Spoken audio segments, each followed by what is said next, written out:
አጀንዳዬ የጽምዶን ለማፍረስ ወይ ጥምረቱን ለማፍረስ የተነደፉ ስልቶችን ነው። አብይ አህመድ አንዱ በጣም ፈርቶ እንትን እያለ ያለው ይሄ ጥምረቱን ነው። አብይ የሚፈራው ትልቁ ነገር የሱ ናይትሜር የሚባለው ሃሉሲኔሽን ተብሎም የሚመጣበት ጥምረት ነው። ኢትዮጵያውያን አንድ ሆኖ አብይን መቅጠም ነው። ይህንን በፍጹም ማየት አይፈልግም አብይ። በዚህ ደረጃ የታቀዱ ጥምረቱን የማፍረስ እቅዶች አንዱ የኦባሳንጆ ስራ ነው። እዚህ ላይ የኦባሳንጆ ዓለም አቀፍ ሚዲየተር ነው ብላችሁ የምታስቡ ሰዎች እረፉ። ኦባሳንጆ ትልቁ የአብይ ደላላ ነው። ከዚህም በፊት ተናግሬያለሁ። ለምሳሌ አሁን ቀላሉ ነገር ይሄ ዳንጎት የሚባለው መዳበሪያ ፋብሪካ ጀመርኩ ምናምን ብሎ አብይ አንዱ ከህዳሴ ግድብ ቀጥሎ መዳበሪያ ፋብሪካ ብሎ በየቀኑ የሚያወራ አለ አይደል? ዳንጎቴ ያ የዳንጎቴ እንትን እኮ ልክ የኦባሳንጆ ልጅ በሉት። ኦባሳንጆ እኮ እንደ ልጁ ዳንጎቴ የናይጄሪያ ባለሀብት ነው አይደል? እና ዳንጎቴ ኢትዮጵያ ውስጥ ኢንቨስት እንዲያደርግ ያደረገው ኦባሳንጆ ነው። ኦባሳንጆ እኮ በጣም ኔትወርክ አለው። አብይ የሚጠቀመው የእሱን ኔትወርክ ነው። የአብይ ነፍሰ አባት ነው ኦባሳንጆ እና በጣም ትልቅ ትስስር አለው በዓለም አቀፍ እስከ ዩኤን ድረስ። ዩኤን ደረጃ አሁን አንዷ ሴት ለዩኤን ሴክሬታሪ ጀነራል የምትወዳደር አለች፣ እንደዛ ነገር አሚና የምትባል እና በኦባሳንጆ እስከዛ ድረስ ነው በቃ ኔትወርኩ። የአሜሪካ የአውሮፓ በጣም ኦባሳንጆን ያምኑታል። በነገራችን ላይ ይቀበላሉ። ለምን? በጣም ኔትወርክ ስላለው። አሁን መጪው መስከረም ውስጥ ኒውዮርክ ነው የሚመጣ ኦባሳንጆ ዩኤን ጀነራል አሴምብሊ ላይ ይሳተፋል እና በጣም ኔትወርክ ስላለው በጣም ትልቅ ደላላ ስለሆነ አብይንን ይጠቀማል። ቢዝነስን በተመለከተ በጣም አብሮ ይሰራሉ። በሚገርም ሁኔታ እናንተ በማታስቡት ደረጃ ኦባሳንጆ ኢንፍሉዌንሻል ነው። በነገራችን ዓለም ላይ ኢንፍሉዌንሻል ሰው ነው። ስለዚህ በየጊዜው ከአፍሪካ ዩኒየን የሚቆጣጠሩ በተለይ ደግሞ የአፍሪካ ዩኒየን ፒስን ሴኪሪቲ ዲፓርትመንት እዛ አካባቢ የሚመሩ ሰዎች የናይጄሪያ ሰዎች ናቸው። በጣም የኦባሳንጆ ልጅ በሉት በቃ አፍሪካ ዩኒየን እስከ ዩኤን ድረስ በጣም ተጽዕኖ ፈጣሪ ስለሆነ እሱን ያዘው አብይ። ኦባሳንጆን ያዘው። ሲቸገር ባለውለታዬ ነፍሰ አባቴ ምናምን ብሎ ይጠራል። ቶሎ ወደ ትግራይ ሄድልኝ ይላል። ኦባሳንጆ ስልክ ሳይደውል ትግራይ ሄዶ ሆቴል ይዞ መጥቻለሁ ደብረ ጽዮን ይላል። መጥቻለሁ ናና ይሄኝ ይላል። ደብረ ጽዮንም ነጠላቸውን እንትን አድርጎ በሩጫ ሄዶ የት ነው ያለው ወዳጃችን ብሎ ያሉ መሰለኝ። አብይ ሁልጊዜ እንደዛ ነው የሚያደርገው። ሲጨነቅ ሲቸገር ወዳጄ የኔ ባለውለታ ኦባሳንጆ ድረስልኝ፣ ልሞትል በቃ እየሞትኩብህ ነው ምናምን ይለውና ኦባሳንጆ በሩጫ ይመጣል እና ከዳንጎቴ ጀምሮ እስከ ዩኤን ድረስ ኦባሳንጆ የሚያሽከረክረው ጉዳይ አለ። አሁን ምንድን ነው ኦባሳንጆ ስራ ምንድን ነው? እዚህ ላይ የምለው ጥያቄ አንደኛ ኦባሳንጆ የትግራይ ህዝብ ራሱን እንዳይከላከል እንትኑ ዲሌይ የማድረግ ውሳኔዎች ዲሌይ እንዲሆኑ፣ ጦርነት እንዳይገጥሙ አብይ በዚህ ሰዓት ምንድን ነው የፈልገው? መስከረም ላይ መንግስትን ለመፍጠር ነው የፈልገው። እቺ መስከረም ምርጫ ሰው ረሳ አይደለ? አብይ ምርጫ የሚባለው ጨረቃ ምርጫ ረሳችሁ አይደለ? ምርጫ እኮ ተደርጓል። የዛሬ 5 ዓመት አይደለም እኮ የዛሬ 2-3 ወር ምናምን። ያ ምርጫ ተከትሎ መንግስት አልተመሰረተም። እኛ እኮ የአብይ መንግስት ሊበተን ስለሆነ እሱ ላይ እንትን ስለምንል አብይ እቅዱ ምንድን ነው? አዲስ መንግስት ምስረታ ላይ ነው። ያችን የመስከረም መጨረሻ ላይ መንግስትን መስርቶ አዲስ መንግስት የሚባል ነገር ለ5 ዓመት የሚሰራ መንግስት የሚባለውን ነገር እሱ ማየት ነው አብይ ትልቁ የሱ ህልም። ስለዚህ ትልቁ ጦርነት ከትግራይ የሚነሳ ከሆነ ያችን አይደርስም አብይ። ስለዚህ የመስከረም እቅዷ እንዳትበላሽ አሁን እንደምንም ብሎ የቺ ምክክር ምናምን የምትለውን ጨርሶ በትኗል አይደል? በቃ እንደምንም ብሎ ግን መጨረሻ ላይ አልሆነለትም፣ ከሸፍ። ምንም እዚህ ግባ ምባል ምን አመጣ? አሁን 40 ቀን ተመካከሩ የተባለው ምንም የለም። ምንም የተለወጠ ነገር የለም። በነገራችን ላይ የሆነ ካድሬዎች ተሰበሰቡ፣ እዛው እንትን ተጋጩ። ከዛ በኋላ ለአብይ አህመድ ምክር ሀሳብ ሰጠን ተባለ። ከዛ ሲበተኑ ኦሮሚያ ላይ ስንት ሰንጋ ታርዶ ተበላ። አማራ ክልል ላይ ስንት በሬ ታርዶ ጀግኖቻችን ተመለሱ ተብሎ በኦሮሚያም በአማራ ክልል ሌላው አካባቢ ሰንጋ አልተበላም መሰለኝ። እንትን የለኝም መረጃ አለኝ።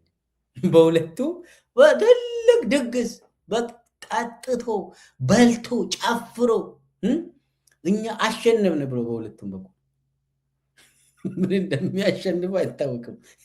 አብይ እንደሆነ አልተሳካለትም፣ ምንም አልተሳካለትም። እሱ ያሰበው ነገር አልሆነም። በዛ ተናዶም ከድግሹም ቀረ እና ምን ለማለት ነው? አብይ ምንድን ነው የፈልገው?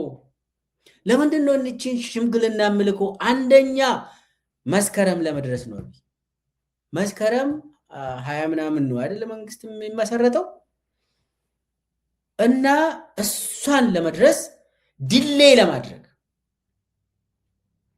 ከላይ የትግራይ ህዝብ ይመታል፣ አይቆምም። እሱ ጦርነቱ ኦልሬዲ ጦርነት ውስጥ ነው የትግራይ ህዝብ። ይሄ ጦርነት ይቀጥላል። ነገር ግን የትግራይ ህዝብ እንዲዘናጋ፣ ውሳኔ እንዳይወስድ፣ ራሱን ዲፌንድ እንዳያደርግ ለማድረግ ይደረጋል። አንዱ ይሄ ነው። ስለዚህ አብይ ጦርነቱን ዲሌይ ለማድረግ ሽምግልና ይልካል ወደ ትግራይ፣ ወደ መቀሌ። ሌላው ግን ዋናው ነገር ንገራችሁ ጥምረቱን ማፍረስ ነው። ጥምረቱን ኦባሳንጆ እንዴት ያፈርሷል ብላችሁ ትጠይቃላችሁ። በየጊዜ ወደ መቀሌ ከተላከ በኋላ የኦባሳንጆ ተልኮ መቀሌ ተገኝቶ መመለስ ራሱ ትልቅ ነገር ነው ለአብይ።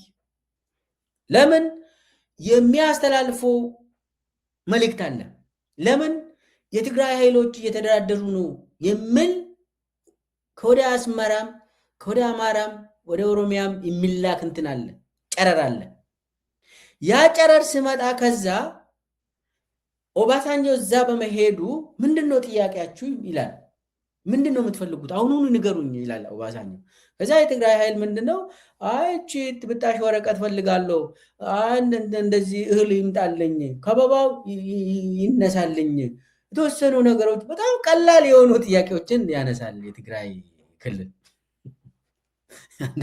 እና ያ ጥያቄ በነገራችን ላይ የአብይ ስልጣንና የትግራይ ጥያቄ በጣም ቀላል ነው። እንደው አብይ በአንድ ቀን ወልቃይት ነው የምትፈልጉት? አዎ ሂዱና ውሰዱ፣ ምን አገባኝ፣ እንዳውም እዛው ከአማራ ጋር እንዲጀምሩ ፈልጋለሁ ምናምን። ምን ነው የሚፈልጉት? ገንዘብ ውሰዱ። ይሄን ከበባውማ ምንድን እንዴት ነው የምናነሳ? ትቀልዳለ እንደ ምናምን ከበባ እና ምንድን ነው የአብይ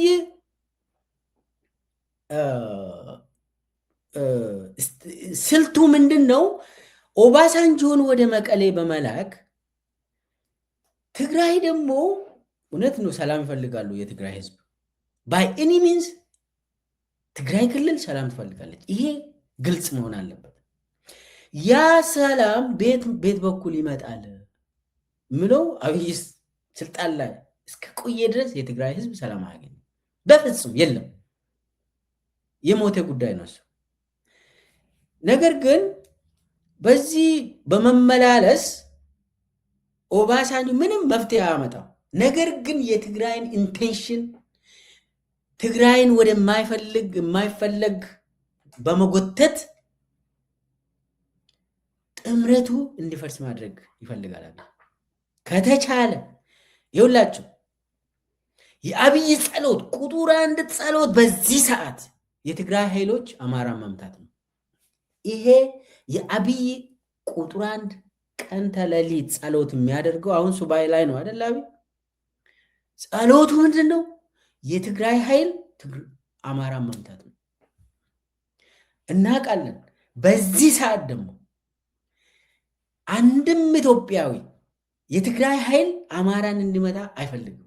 በዚህ ሰዓት ምን ስለሆነ ቁጥር 1 ጠላት አብይ አህመድ ነው እንጂ የአማራ ህዝብ አይደለም። ቁጥር 1 አብይ ግን ምንድን ነው የሚያደርገው? ማጋጨት ነው። ማንና ማንን? አማራ ህዝብንና ትግራይ ማጋጨት። አስመራም ከመቀሌ ጋር ግንኙነት ካላት እሱም እንድታቋርጥ፣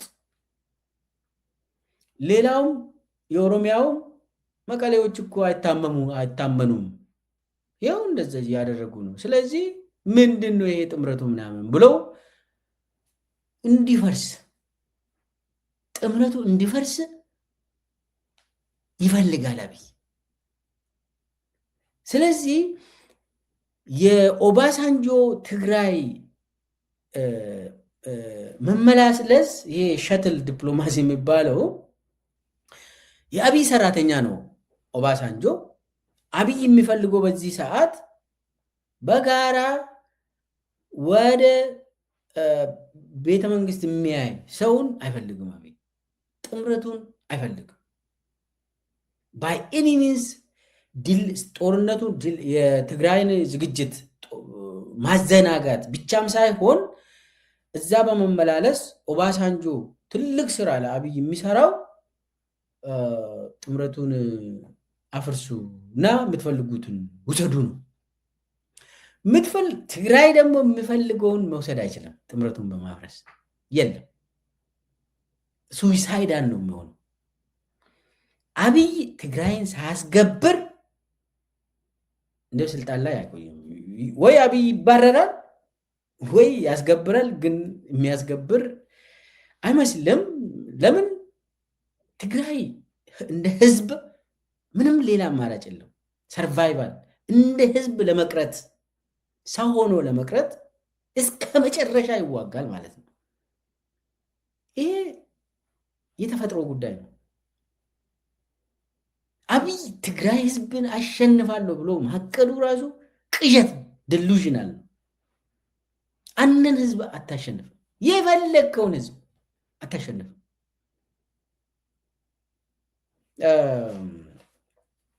ሰው በዚህ ሰዓት የአብይ ህልም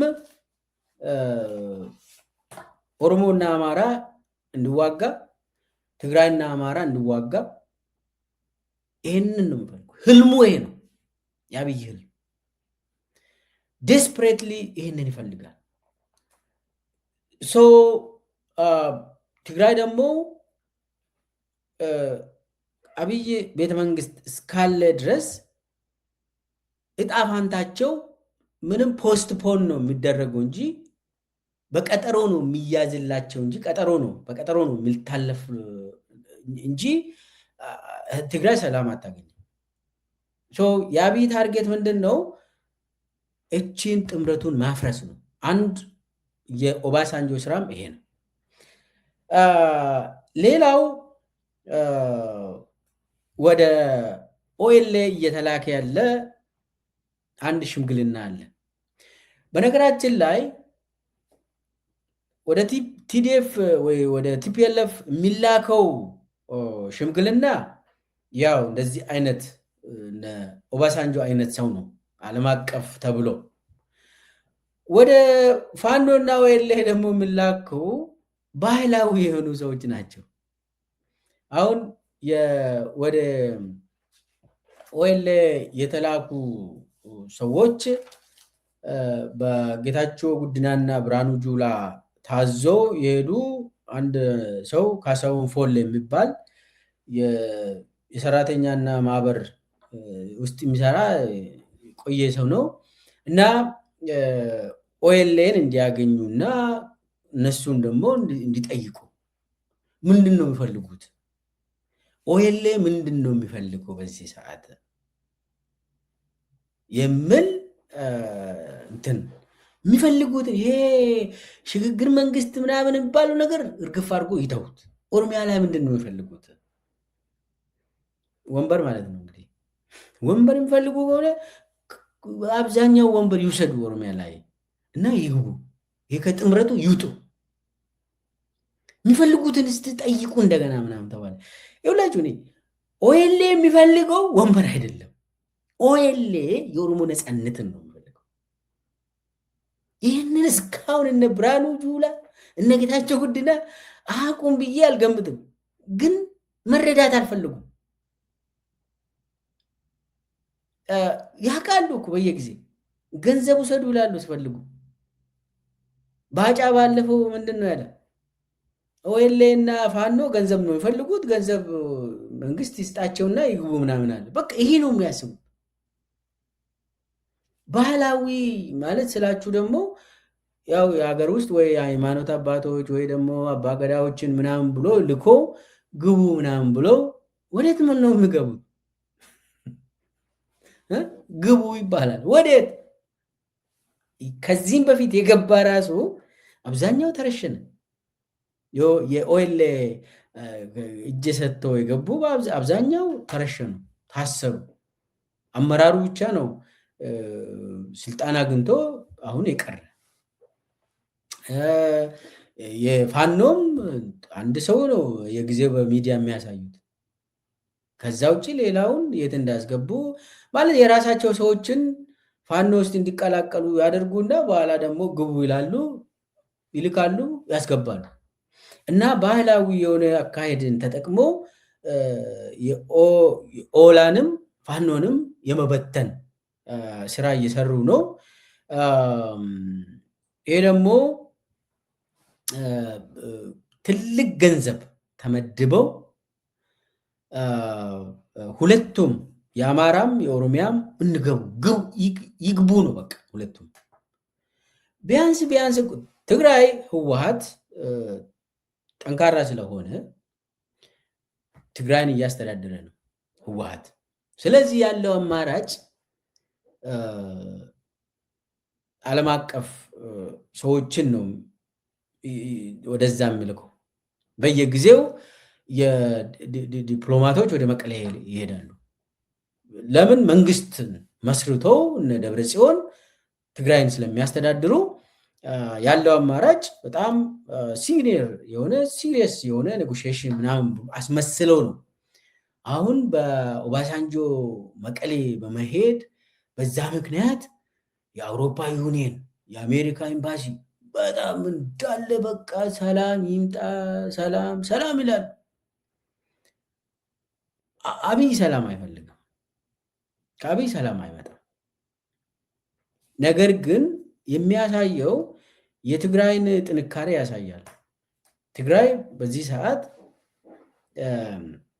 አብይ በእግረኛ ወታደር ትግራይን መሞከር አይችልም። ይህንን አይተናል። ስለዚህ ያለው አማራጭ አብይ ድሮኖችን በመላክ ይሄ አሁን አብይ የሚልከው ድሮኖች በነገራችን ላይ አብዛኛው ትመታና እዛው ትቀራለች። ይሄ እንትን ዝም ብለው ምንድን ነው የሚባለው ራሷን ታጠፋለች። ትመታና በዛው ትበተናለች። ዋን ዌይ የሚባለው ድሮን ነው የሚጠቀመው አብይ ትግራይ ላይ። ከዛ ውጭ አየር ኃይልን መጠቀም ይፈልጋል። ዋጋ የለው። ዞሮ እዛም ዜጎችን ነው የሚመታ እንጂ ዝም ብሎ መንደርን ያቃጥላል፣ እንደዛ ያደርጋል። አሁን ኦባሳንጆ ሂዶ ከዛ ከመቀሌ ሲወጣ በድሮን ደግሞ ደበደበው መቀሌን። እና ከዚህ የምትረዱት ምንድን ነው? የኦባሳንጆ ስራ ቢያንስ እኮ የሆነ ምልክት እኮ ማየት አለብህ እኮ። ኦባሳንጆ መቀሌ ከሄደ በኋላ ድሮን ተልካለች አልተላከች፣ የሆነ እንትን ምልክት አለ አይደል? ስለዚህ አብይ እያደረገ ያለው ሁለት ነገር ነው። አንዱ ጽምዶን ማፍረስ ነው፣ ጥምረቱን ማፍረስ ነው። ሌላኛው የትግራይ ሰራዊትም ይሁን የትግራይ ህዝብ ውሳኔ ላይ እንዳይደርስ ለማድረግ ነው። በየጊዜው ይሄ ነገር ይደረጋል ማለት ነው። በዚህኛው በኩልም በኦሮሚያ በኩልም በአማራ በኩልም እየሆነ ያለው የመበተን ስራ ነው እንጂ ኔጎሽየት የማድረግ ስራ አይደለም። አሁን እንደተባለው አማራ ክልልም ፋኖ ከፈለገ ከአረጋ ከበደ ስር ይስራ የተባለው ነው። ይሄ ነው አቅጣጫው እንጂ ተደራድሮ ምናምን ነገር የለም። እንዳውም ፋኖዎች በጣም በየቦታ የፋኖ ደጋፊ ተብሎ ሰው እየታሰረ ነው በየቦታ ከዱባይ ጭምር። አሁን የሰማሁት ዛሬ ብዙ ዲቴሉን አላጣራውም። 15 የአማራ ባለ ሀብቶች ከዱባይ ታፍነው ወደ አዲስ አበባ እንደተወሰዱ ቅርብ በቃ ኤምባሲ ውስጥ የሚሰሩ ሰዎች ናቸው ይህንን የነገሩ። 15 የአማራ ባለ ሀብቶች ከዱባይ ታፍነው ወደ አዲስ አበባ ነው የተወሰዱት። ከዛ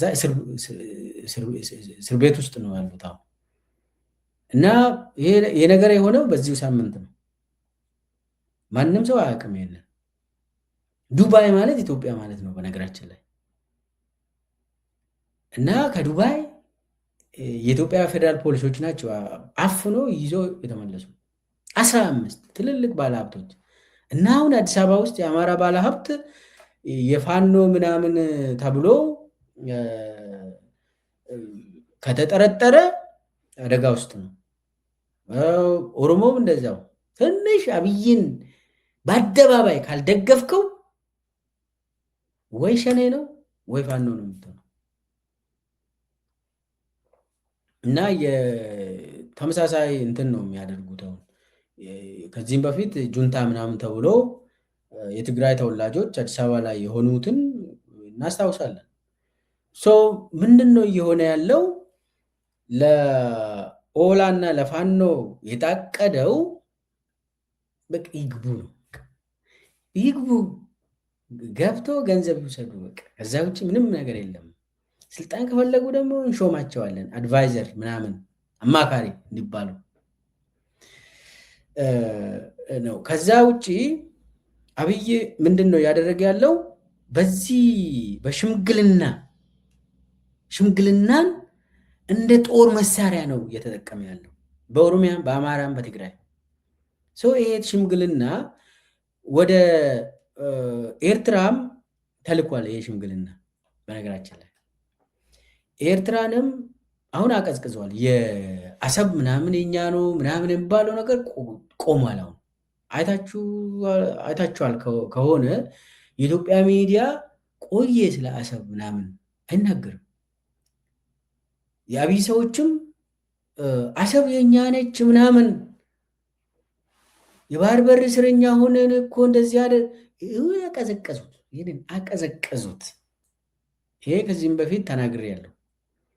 በፖሊሲ አቅጣጫ ነው ይሄ ነገር የሆነው። አሁን ሰሞኑን ብርሃኑ ጁላ 2 ጊዜ የሆነ ምረቃ ብሎ መከላከያ ሰራዊት ምረቃ ላይ ተናግሯል። ብርሃኑ አይታችኋል ከሆነ ብጣሽ ወረቀት ላይ ተጽፎለት የመጣውን እንደዚህ ብሎ ያነባል።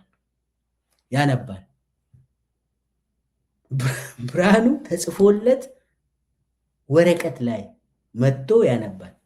ከዚህም በፊት ብርሃኑ ጁላ መጥቶ ዝም ብሎ ይዘላብዳል እኮ። አሁን ምንድን ነው እየሆነ ያለው?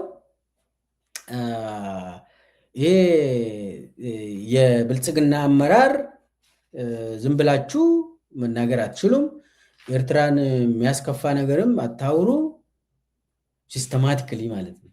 ይሄ እሱን ነገር እንትን አታድርጉ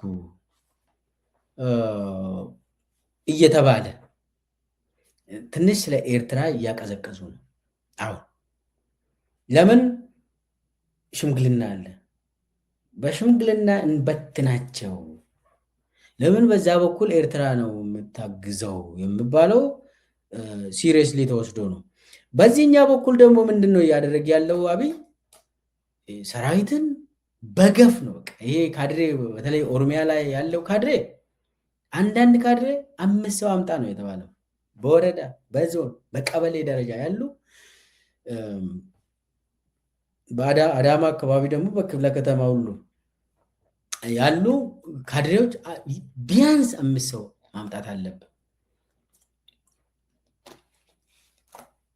5 ሰው ካላመጣ ወይ አንዳንዱ ገንዘብ ይከፍላል። በነገራችን ላይ ካድሬዎች ሰው የለኝም ምናምን ካለ ገንዘብ ትቀጣለ። ሰው ካላገኘ ደግሞ ወደ ወጥተ አፈሳ አድርገ ታስረክባለ። እና በገፍ ነው እንግዲህ ኦሮሚያ ውስጥ ሰው ወደ መከላከያ፣ እናቶች እያለቀሱ ነው። አፈሳው በጣም አይን ያወጣ አፈሳ ነው እየተደረገ ያለው። ምንድን ነው የሚያሳየው? የትግራይ ጦርነት አይቀርም። ይህንን እወቁ። የትግራይ ጦርነት የማይቀር ጉዳይ ነው። አብይ ግን ፖስትፖን እያደረገ አንደኛ የራሱን መንግስት መስከረም ውስጥ መመስረት፣ ያችን መንግስት ከመሰረተ በኋላ ጦርነት ይታወጃል። ሙሉ በሙሉ ጦርነት ያደርጋል አብይ። ለምን? አዲስ መንግስት ሳይመሰረት በፊት ጦር ካካሄደ ዓለም ራሱ ውይ ይህ ሰውዬ ምናምን ይላል። ስለዚህ ሎጂካል አይደለም፣ ለአብይ ሎጂካል አይደለም ሙሉ በሙሉ ወደ ጦርነት መግባት። አሁን ጦር ሰራዊትን ትግራይን አስከብበዋል። እነሱ ይመላለሳሉ፣ አውቀው ቢዚ ያደርጋሉ መንገድን። ይሄ ደግሞ የሚሆነው እስከ መቼ ነው? መንግስትን እስከሚመሰርት ድረስ ነው። አብይ አዲስ መንግስት ምስረታው እስከዛ ድረስ ሎ ፕሮፋይል አድርጎ ይመታል ትግራይ። በቃ ትንሽ ገብ አድርጎ በሚዲያ ጫጫታ እንትን ሳያደርግ ዝም ብሎ ሳይለንት በሆነ መንገድ ትግራይ ይቀጠቅጣል ከላይ። ከዛ በኋላ ግን መንግስትን ከመሰረተ በኋላ ታያላችሁ፣ አብይ የራሱን መንግስት ከመሰረተ በኋላ እንደዚህ መቀጠል አይችልም። ወይ እንገላገላለን ይላል፣ ወይ ይሄ ጽምዶ የሚባለው ይበተንና ከዛ አብይ ጋር እጅ የሚሰጡ ይሰጣሉ ማለት ነው። ያ ካልሆነ ግን አብይ ወደ ጦርነት መሄዱ አይቀርም፣ ይሄዳል። ሙሉ በሙሉ ትግራይን ይወራል ማለት ነው። ግን በዚህ ሰዓት እስከዛ ድረስ አብይ ትግራይን በኢኮኖሚ የሚያድቀቅ ስራ ይሰራል። አሁንም እስከዛሬ ድረስ ትግራይ ላይ የተካሄዱን አይታችኋል። ትግራይን ማስራ በኢኮኖሚ ማድቀቅ ዲስትሮይ ነው ያደረገው እኮ አብይ ትግራይ ውስጥ ሰው መኖር እንዲጠላ በማድረግ ህዝቡ ህዋት ላይ እንዲነሳ ማድረግ የሚባል ስትራቴጂ የኢራን ጦርነትን በተመለከተ ታውቃላችሁ። አሁን አብይ ባለፉት 4 ዓመታት ትግራይ ውስጥ የተከተለው ስልት፣ የጦር ስልት ህዝቡ ራሱ የትግራይ መሪዎችን እንዲበላ ማድረግ፣ ህዝቡ ራሱ የትግራይ መሪዎች ላይ እንድነሳ ማድረግ። ይህ ሳይኮሎጂካል ኦፕሬሽን የሚባለው ይሄ ደግሞ በማስራብ ነው።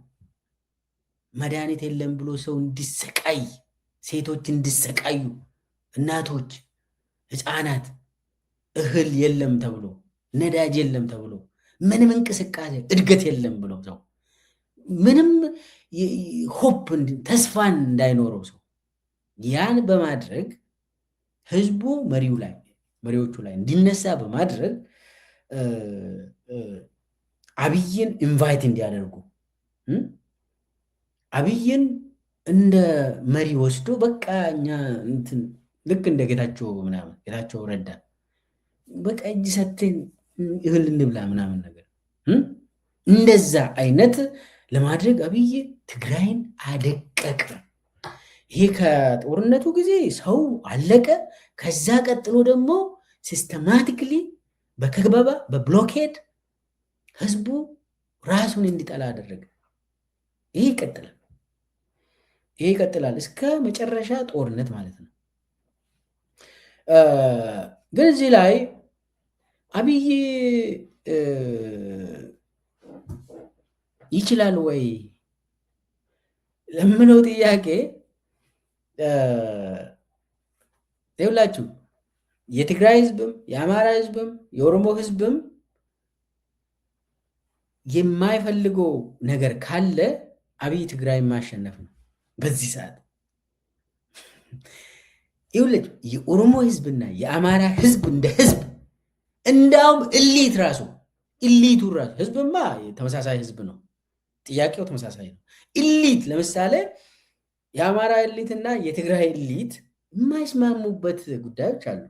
የኦሮሞ ኢሊትና የአማራም የማይስማሙበት ነገሮች ይኖራሉ። ነገር ግን በዚህ ሰዓት እነኚህ ሶስቱም ኢሊቶች አብይ እንድነሳ ነው የሚፈልጉት። አንዱ እንዲሸነፍ የሚፈልግ ሰው የለም በዚህ ሰዓት። ስለዚህ ወደድክም በዚህ ሰዓት ህወሓት እንደ ፓርቲ በአብይ እንዲሸነፍ አይፈልጉም። የአማራ ኢሊትም የኦሮሞ ኢሊትም በዚህ ሰዓት ለምን? ይሄ እኮ ሎጂካል አርጊመንት ነው። ሪያሊዝም ያጠናችሁ ሰዎች ታውቃላችሁ በቀላሉ ሰው። በአጠቃላይ ግን ህዝቡንና የህዝብ ልብ ትርታን እናውራ። በዚህ ሰዓት ማየት የሚያስጠላ ነገር ካለ ትግራይ በአብይ ተሸንፎ ማየት ነው። ማየት የሚያስጠላ ነገር ካለ የአማራ ህዝብ በአብይ ተሸንፎ ማየት ነው። ማየት የሚያስጠላ ነገር ካለ የኦሮሞ ህዝብ በአብይ ተሸንፎ አንገቱን እንዲደፋ። ይህንን የሚፈልግ ሰው ካለ ያው አብይ ነው ብላችሁ ይለፉ። ይሄ ሲናሪዮ ስላለ አብይ በፍጹም አያሸንፍም። ይሄ የህዝብ መሰረት ነው፣ ህዝባዊ ጉዳይ ነው። በጠመንጃ ደግሞ በወታደር ደግሞ አብይ የለውም። እንዳው በወታደር ብዛት ካያችሁ ምናልባት የትግራይ ሊበልጥ ይችላል። በዚህ ሰዓት ብዛትን ካያችሁ ብዛቱን ራሱ ካያችሁ አሁን አብይ ደረቱን የሚነፋ ሚሊሻ ሁሉ በቃ እንደ እንጨት ለማቃጠል አዘጋጅቻለሁ ይላል አይደል? አይ ዶንት ቲንክ ሶ። ብዛት ራሱ እዛ ላይ ደግሞ ጦርነት ቀላል አይደለም። አብይ በዚህ ሰዓት እንዳውም ይሄ የሚተኮሱ ሼሎች ራሱ የለንም ብሎ ሲያወሩ ሰምቻለሁ። ይቅር ኢትዮጵያ አሁን አሜሪካ ከኢራን ጋር ጦርነት ቢያንስ ከፌብሩዋሪ ጀምሮ እስካሁን ጦርነት ውስጥ ነች አሜሪካ ኢራን ውስጥ። እዚህ አሜሪካ ውስጥ አሁን ትልቁ አጀንዳ የተከማቹ መሳሪያዎች አለቁ ነው። እንግዲህ አሜሪካ ዓለምን እንግዲህ በዓለም ደረጃ ትልቅ የሆነችው ሀገር መሳሪያ ጨረሰን እኮ ምናምን። አብይ ደግሞ ምንም መሳሪያ የለውም በዚህ ሰዓት።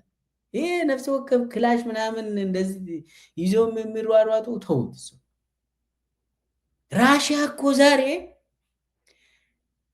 ብዙ የጦር እንትን መሳሪያን ፕሮዲስ የሚያደርጉ ኢንዱስትሪዎች ስላላት ይሄ ቀን ተሌሊት ነው የሚመረተው ራሻ ውስጥ መሳሪያ። በዛ ነው የምትቋቋመው የዩክሬንን ድሮኖች። ምን ለማለት ነው? ኢትዮጵያ ደግሞ ከራሽያ ለመግዛት በየቀኑ ሽምግልና ትልካለች። አብይ እንደዛ ያደርጋል አይደል? በየቀኑ የሆነ ከዚህም በፊት የቀዝቃዛ ጦርነት ጊዜ የተጠቀማችሁና የጣላችሁት ጠመንጃ ካለ ሽጡን ነው አይደል? እዛ በየጊዜው አለምሸት ራሽያኛ ይችላል ይናገራል ተብሎ አለምሸት ይላካል ወደ ራሽያ ሞስኮ። ምንድን ነው ራሽያ ብዙ ፋብሪካ አላት የጠመንጃ የሚያመርት፣ እንደዛ እያመረተችም አልቻለችም ነው ራሽያ። ትልቋ የዓለም የመሳሪያ ማምረቻ አሜሪካ ውስጥ ነው ያለ። ይሄ የታወቀ ነገር ግን ጨረስን ምናምን ነው እዚህ አሜሪካ የሚባለው አለቀ ምናምን። ኢትዮጵያ የላትም። ይሄ ሆመቾ ምናምን የሚመረቱ ትንሽ ቀላዎች አሉ፣ ግን ዋጋ የለውም። ይሄ የመሳሪያ ጉዳይ ነው። ግን ዋናው ደግሞ ወታደር ነው። በወታደር ኮሚትመንት የሌለ ወታደር፣ በአፈሳ ብቻ የተሰበሰበ ወታደር አንድ ካድሬ አምስት ሰው ካላመጣ ይቀጣል በሚባልበት ሀገር ነው እንግዲህ። ስለዚህ በዚህ ሰዓት አብይ አህመድ የሚያሸንፍበት ጦርነት በፍጹም የለም። የጦር ስካርሲቲ ብቻ ሳይሆን አጠቃላይ የሰራዊቱ ስነልቦና ካያችሁ የለም። አብይ የሚያሸንፍበት ዘመን አይታየኝም። ነገር ግን የተጓተተ ዎር ኦፍ አትሪሽን እንዲሆን ይፈልጋል። ጊዜ ወስዶ ሰው እንዲዳከም እየተዳከመ እንዲሄድ ይፈልጋል አብይ። ከዛ ውጭ እኔ መውጫ መንገድ የለውም። አብይ ሪዛይን ማድረጉ ብቻ ነው መውጫ መንገዱ። ሪዛይን አድርጎ ኢትዮጵያ ሕዝብ ወደ ሽግግር እንዲሳተፍ ወደ ሽግግር እንዲሄድ በማድረግ ይበረታታል ይሄ ነገር እና አብይ ስልጣኑ እንዲያስረክብ። ከዛ ውጭ ምንም አይታየኝም።